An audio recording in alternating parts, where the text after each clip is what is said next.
When you do now doing the power of anima, that reduction of 1 centimeter in the size gives you that possibility. Yes, I know I can reduce the amount of loans I have. I can remove, I can make it disappear itself. That is how we should approach power manifestation. So as you're all sitting, understand it's the powerful cognition. When your shift happens, we play so many powerful cognitions given by Swamiji. When that shift happens, yes, I am Paramashiva. Swamiji says a regular human being can hold it up to 12 seconds. If we hold it even for 21 seconds, that click, that wow, when you suddenly see a huge mountain, for that few milliseconds, microseconds, your brain is completely blank. We say it's awe-inspiring. You're speechless. That is when you're touching Paramashiva.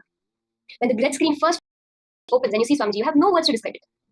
If you're able to hold that space for just 21 seconds, you go beyond the space of returning, you are enlightened. For power manifestation, Swamiji says 9 seconds, being able to hold it is enough. And Swamiji says we all have the possibility to easily hold it for 12 seconds. The moments where we get intuitions, the moments where we have a feeling about something and it really turns out to be true, all of that is the power manifestation. The Mahā which Swamiji tells us to chant. So I just described the first step of power manifestation, which is that unclutched space, where the thoughts are coming and going, but you're not interacting with them, you're not attaching any meaning to them, anything like that. The next space, the next state, which is the Mahā chanting, where you have that constant Mahā vibration.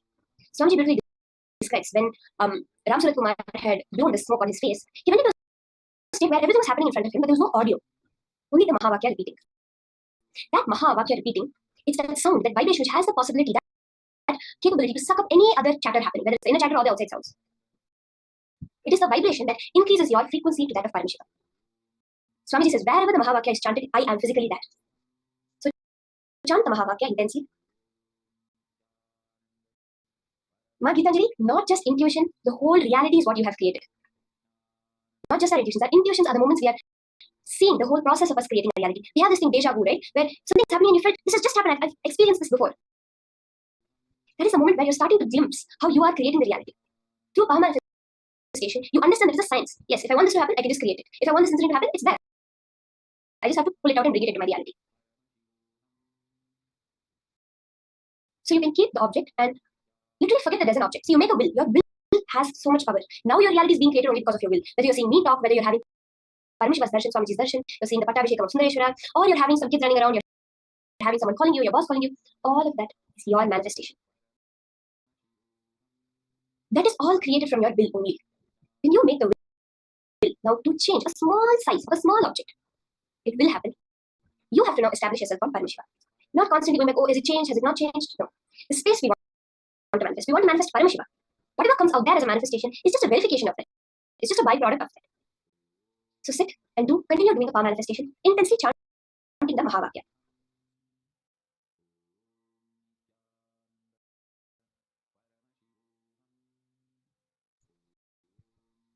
More and more, just connect to Swamiji. Hold that form in your inner space. Sit as Swamiji, not as a visualization. Keep him as you itself sitting there. Swamiji is there as the crown. You are sitting as Swamiji. You have that huge crown. You are dressed. You are sitting in that space of eternal oneness with Paramashiva.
For you to fall into Samadhi, Suprabhadam, wake up song for Paramashiva to wake up in you. Just remember this one powerful cognition. This Mahā puts me in Samadhi. This is spiritual lullaby for Samadhi. And Suprabhadam, wake up song for Paramashiva in me. For Paramashiva to manifest. With this one spiritual powerful cognition, chant this Mahā